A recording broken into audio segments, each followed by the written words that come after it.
love when coaches, consultants, and professional service providers want to do big things in their business. They want to rise to the top and influence their market and the world around them.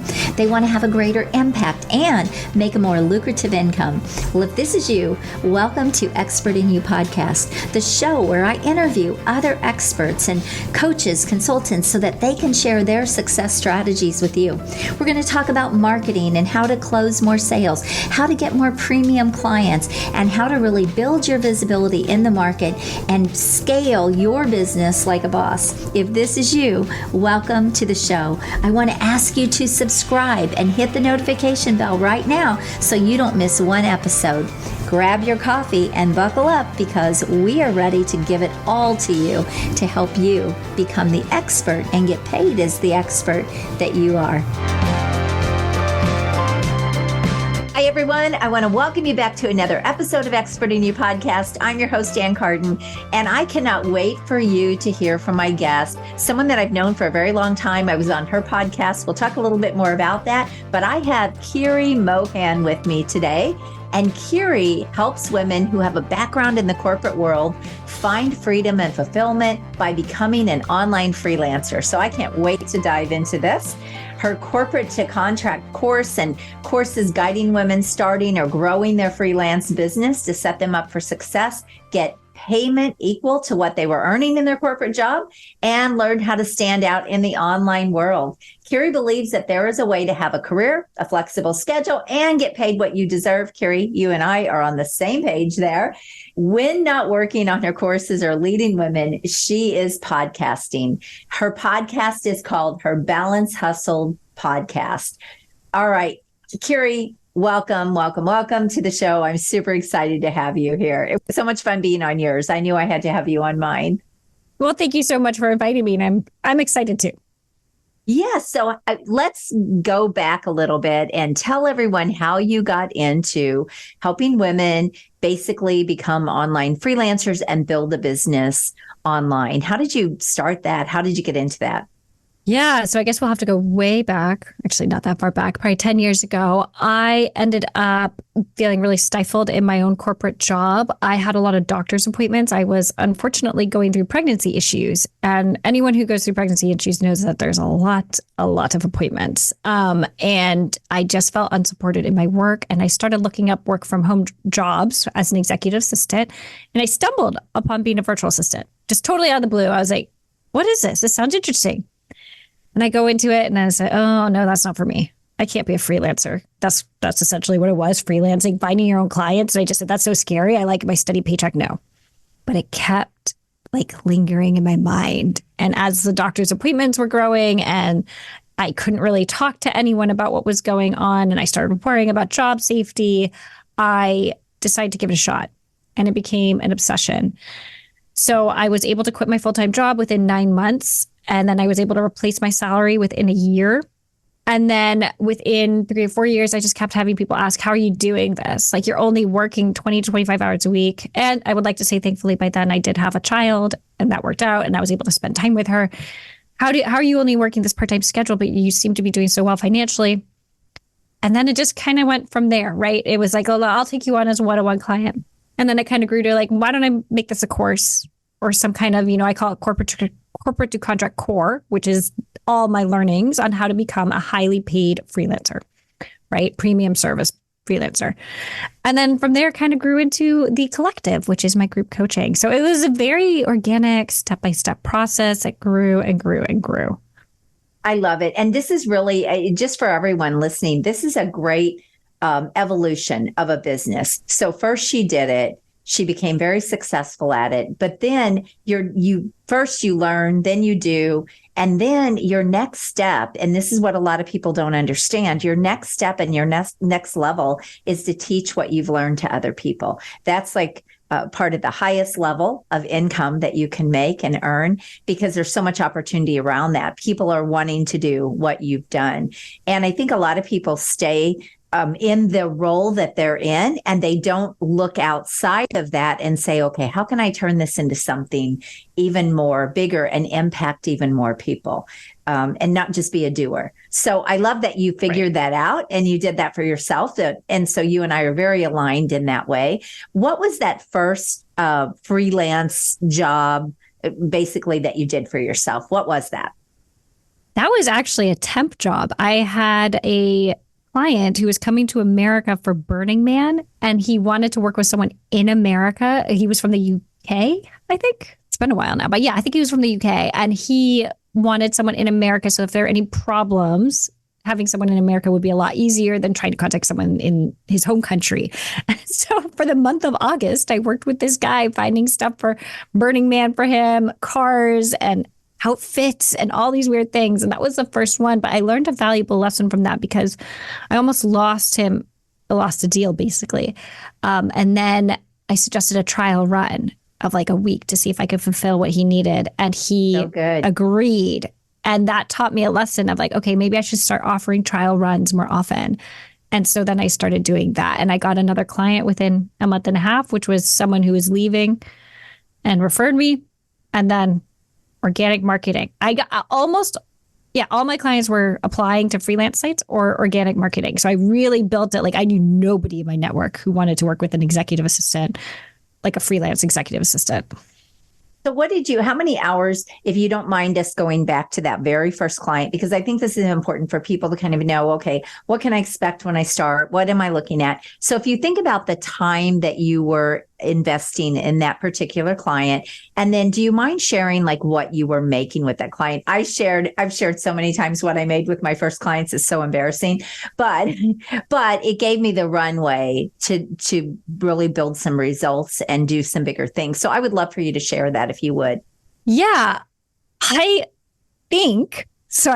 Don't quote me on this. I think it was $30 an hour. I hadn't even moved to packages yet. So you were charging straight hourly? Okay. Yes, and I think it was after that client that I realized this is how can I sustain my business? Because at least for executive assistants, it's a lot of like quick, short tasks. Right. It's answer these emails, do this quick phone call, book this flight, book this car or something like that. It was, and especially for this, which was like a temp 1 month thing. He didn't have ongoing work. It was very quick stuff. And I was just sitting there thinking, wow, I think I made $300 maybe max. So I worked 10 hours. And it really made me think about how am I going to structure this? If I want to make this full time, how am I going to do that? And then I started getting into tiered pricing and packages. And how do I convince people that they need to be on packages when they're so used to hourly in freelancing, right, and especially for assistants. And so I had to work a whole sales pitch around that. And honestly, a lot of the ideas just came from like, let's just think about it. And it would just stay on my mind. And then who knows, I'd be in the shower or walking the dog and I'd be like, oh, that's a great way to approach it, you know? Yeah. Yeah, so good.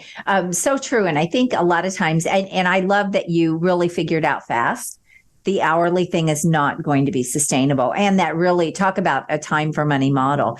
The other thing that's so interesting that I talk about a lot when I'm working with consultants, especially because they're really bad about charging by the hour. It's because it's such an industry standard. And when I talk to them about this, I say, look, if you're really fast, like what you just said, you're actually going to get paid less than someone who doesn't have a clue what they're doing and they're trying to figure it out. So it is not a good model for you. If you truly know what you're doing and you're really efficient, you'll actually make less money. So FYI, for anyone out there thinking it really is a broken business model, but it also really limits what you can make. And instead of delivering on the value or the impact that you're making, now you really are treating yourself like an employee for a client. And that is just not a good model.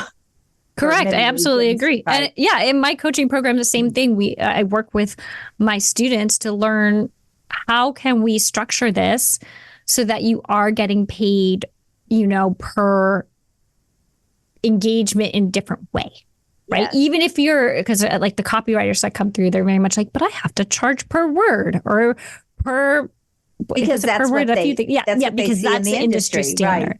Right. Mm-hmm. And I always have to go and say, no. Let's think about other factors. Like, how soon do they need this? Right? What is the average that we're seeing in the past that you've gotten? Like, what's the urgency? Like, I talk a lot about urgency, and that is a higher price. Some people who want more meetings, some people who want things done faster, the assignments that come in that need to be done tomorrow. Like, this all needs to be thought about in the pricing, because when you're stuck in hourly, it's just going to, even if you have a higher hourly price point, you're still going to be struggling to have that freedom that you want to do with your time. Well, and I also talk about nothing really puts more resistance between you and the client. You can use this if you want to, Kiri, if you haven't already used this, but nothing puts more resistance between you and the client than an hourly price, because they are in their mind, and think about when you've hired people on an hourly basis, are they taking more time to do this? Are they dragging their feet so they can get paid more? And so they sometimes don't even want to give you everything you need because they're afraid it might take longer. Now that's going to cost more. But when you offer people a particular price, they know what that is going to cost for the deliverable, for the impact, for whatever you're going to do. They can say yes or no. And then you can either negotiate that, or you can walk away, or they can take it. And it is just, it really breaks down the resistance between a client and a freelancer or a coach or a consultant, people that are delivering those services. So I really love that you're showing people a different way to do that. But yeah, those are some things that I talk about all the time too. I mean, hourly is like, I was talking to someone yesterday, and she's brand new to consulting. She was sending out her first proposal, and which I don't even talk about sending proposals. It's like, no, get back on a call with them, walk through and give them options. So, but she had down an hourly rate, and I was like, oh my gosh, it's somebody I was just helping. She wasn't paying me, but it was a family member, actually. I said, no. How many years has it taken you? I said, personal trainers are making more than this. And you have spent 15 years building your career, building what you know. You're going to save them more money than that. Don't sell yourself at that kind of a price point. And so really change that all up. But do you find that too, when people, you talk about $30 an hour? Well, actually, what I see is, I give the assignment, work out a package pricing, come back, and we're going to workshop this. And they come back and they have this price, let's say $900 a month or something. But then they have up to 20 hours or something. And I'm like, no, because then you're still the client's still calculating what's 900 divided by 20 and see what that price is. They're like, I can't understand how to sell this without the hours. And so then I teach them how to combat the tracking hours question, which is what I call it, right? And how to get beyond that when a client asks, like, but how many hours? But how many hours? Right. This is just what you say. It's like, I found that is not what, clients are really asking when they want that. They're really asking, how long is it going to take you to do this project? Or how fast are you? Or blah, blah. And then you just kind of meander the conversation and redirect it so that it's what you knew. What do you do, Kiri, if somebody is like, maybe somebody wants multiple things from them, and I don't know exactly how you are helping people package price, or are you doing that by project, or are you doing that like a monthly retainer? How are you? It depends on the freelancer, right? Like, so I work with some freelancers who are project based, which are website designers, primarily graphic designers. I worked with an event planner. And then there are some people who are more what I like to call long-term freelancers. So we've got the social media managers, the VAs, those kind of freelancers who are going to be working with someone consistently. What was your question? Yeah. So how are you guiding them on really like how to charge for that as a retainer model versus a project? Yeah. Everything in my system or my framework comes back to either availability or turnaround time. Those are the two things I tell them to focus on. So availability, that could be how many calls, how many check-ins, how many status updates does the client want? How often do they want you on their email? How often do they want you responding to their requests? Let's suppose you have a client who's doing a website redesign and they want to spend 2 months on it. that you don't need to charge as high as a client that says, actually, I want this by the end of the month, right? Or within a month. That's going to be higher. So that's my availability and turnaround time aspect that I try to infuse into it, because then you can find the different aspects. And I also tell them, when you're talking to that client for the first time, get their dream list of everything. Say, like if this was 100% beautiful working relationship, what would that entail? And then they take that dream list, and that's the highest price that you're going to offer them, because that's every single thing they want. And then that's like, if you were getting everything done within 2 weeks, if you're a graphic designer, if you're a website designer, or anything like that, or even a copywriter, that would be, hey, you said you wanted this done by, March 13th, this is what it's going to cost you. Okay. But then we look at like the middle tier and we say, okay, let's give them almost everything on their list. And then the lowest tier is really like, okay, that's very budget friendly, but it's not, you want to steer them to the middle or the highest package. The budget friendly one is like, really, they have to sacrifice a lot. And the reason why I teach this method and the way of doing it, and of course it all comes back to availability and turnaround time and how much the client needs handholding, is because the choices give the clients a little bit of like a cozy feeling of like, oh, I have some say in this. They might want to negotiate, and they might be like, oh, but what can I switch out this to be with this, but still have the same price? And that is actually really empowering for the client and makes them feel good about working with you, because I know I have a team. And when I've hired and I get one price, the client might not even know that there's other options. Right. And then you're like, that's outside of my budget. What if you could work with them and give them almost everything, right? And then tempt them to that higher upsell later on. So there's a whole framework and system behind this. I just gave away all my secrets, but that's kind of how I teach my freelancers, students, to kind of elevate their business to the next level, to get the money they want. And then when it comes to boundaries, that's all about the contracts, which is another section. And what's important. And I just want you to know, Kiri, you could give it all away and people still won't know how to do it. So it doesn't. I know. Oh, I know. If you follow me on LinkedIn, by the way, everyone, I'm most active on LinkedIn.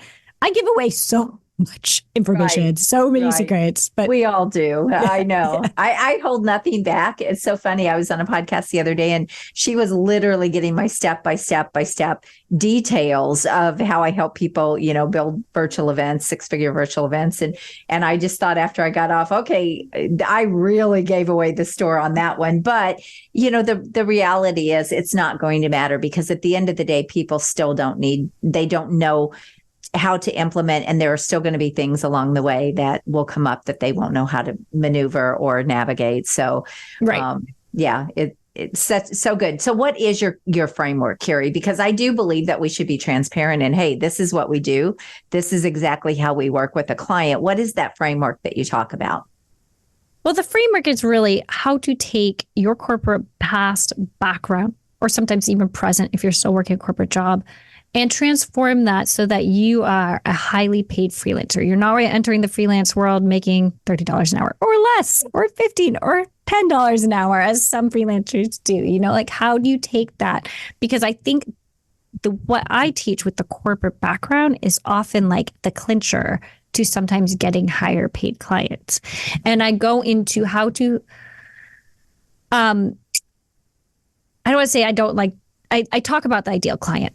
But what I tell my students to focus on first is actually an ideal industry that they want to work in that can probably afford their rates, and where in the United States can you find the companies in that industry that can pay more, right? If you want to work with nonprofits, a nonprofit in Waco, Texas might not pay as much as a nonprofit in New York City. Correct. Right. Right. And then from there, I tell them, now we need to work on your branding to reflect what these people want to see, right? And see. So if you're going after this, startups that are super edgy and cool and you want to work with them, then let's have some edgy and cool branding colors and photos. Having a super professional photo of you in a suit and wanting to work with these edgy companies might not register with them or speak to them as clearly, right? So I talk about reflection in my framework a lot, reflect back to your ideal industry and client, what they are used to seeing, and they're going to be more likely to want to work with you because they see themselves in you. Right. And then I talk about the ideal client, because I'm a believer that you can find an ideal client within any industry that you really love working with. You can. But let's focus first on who's going to pay you those fees that you really want to get, right? I worked with someone who was able to charge $30,000 a month with a hospital that she worked with in New York City because it was New York City and she went after that specific, target. And then she loved the person she was working with and et cetera, et cetera. So that's a lot of the framework is like I call it revitalizing your business, just basically rehauling it from the inside out and thinking about your pricing structure, thinking about reflection. How can you reflect back? And then finally thinking about your contracts and how you want that to be put in place so that your boundaries are respected and kept. And then finally, we talk about a few other things in the framework, like how to stay amazing all the time, how to onboard a client effectively, et cetera, et cetera. So when you are helping them figure out what they're going to basically build around, what skills, you and I do the same thing. And in a sense but I help them build coaching and consulting. So you're doing it from a freelance standpoint. I'm doing it from you're going to be the coach or the consultant or so I think whatever. Yes. What we're saying is like, I don't teach them skills. I'm not going to teach you how to be a graphics designer. I'm not going to teach you how to be a copywriter, right? You come with those skills. Mm-hmm. I'm teaching you how to build a business that's profitable, that you're making more and having more time. Hey, it's Ann here, and I'm sorry to interrupt, but I have to ask you, would you like to level up and scale up your coaching or consulting business and go into that $500,000, $1 million or beyond, maybe even in the next year? Well, if it's a big yes for you, then I want to invite you to apply to my next free 2-day virtual event. You do not want to miss this. These are the same strategies I use in my business and the same strategies I teach my high-paying clients so that they can have explosive growth and do it with a premium business. So go apply now because I have had people make money right out of my free workshops. All you need to do is go to expertinyouworkshop.com, apply to attend, and I'll see you on the inside. Now back to the show. Right. It's expansive. Yes, I love that. So let's take the person $30,000 a month that she's making. What is she freelancing? What is she actually doing for that client? I think that would be very interesting for people to hear. PR and social media. PR and social media. Okay. Mm-hmm. Okay. It's really important that people see what the opportunity is out there. And part of the reason building online can be so lucrative is because of exactly what Kiri has talked about. A lot of people still think they need to build locally. They need to sort of, really stay in their local market. But the really big money often comes when you get outside of that space because you can target. She decided to target New York to get the big fees, and she was able to land that client and get that opportunity. So that's something that online can offer you that you just can't get with traditional business, I guess would be the better way to say it. Correct. Yes. So I love that.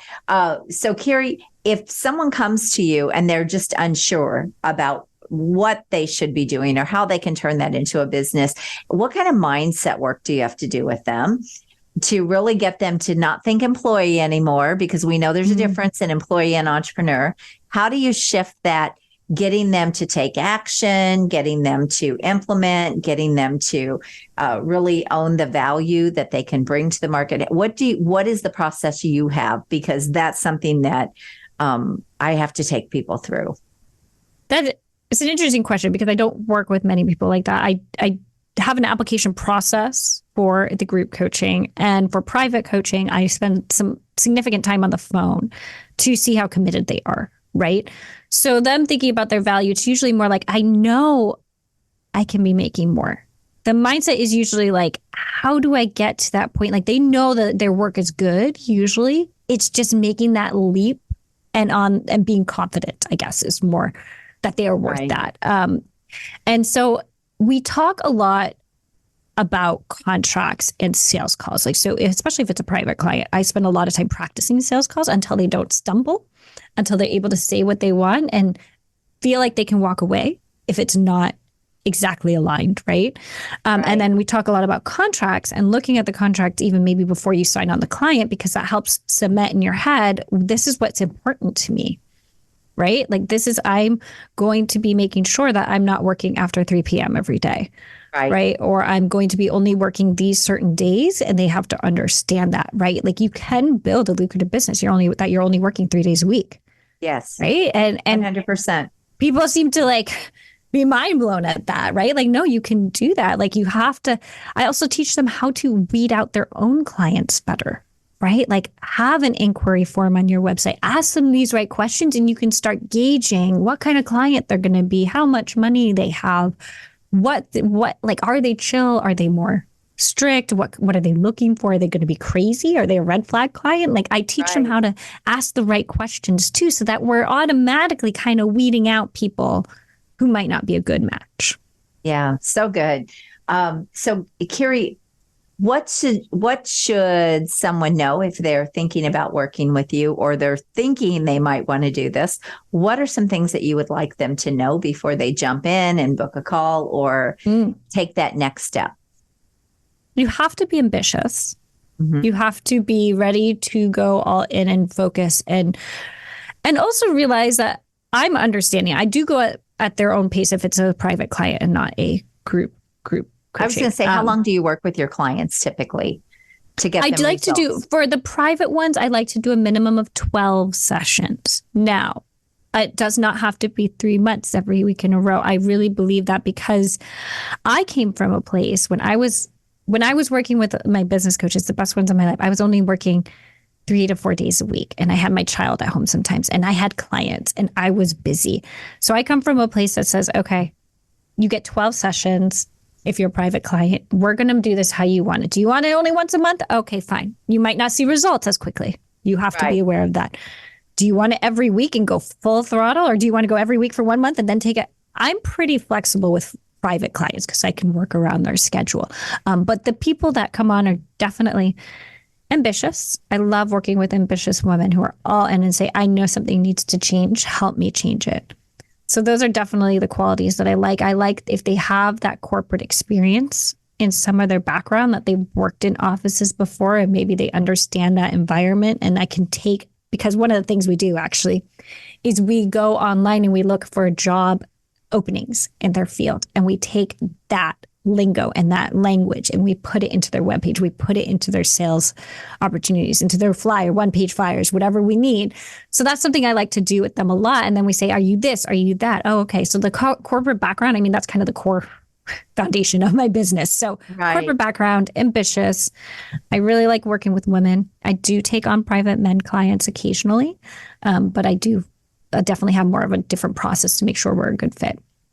And then do you help them get clients, and you teach them how to go get clients? Do you do that? I teach them how to get, I teach them methods that might be unusual, not just applying freelance marketplaces. I do have some people who are just really gung-ho on freelance marketplaces. And I'm like, okay, if you want to do that, we can work methods with that. However, you have to understand you're going to be paid less before you can make more.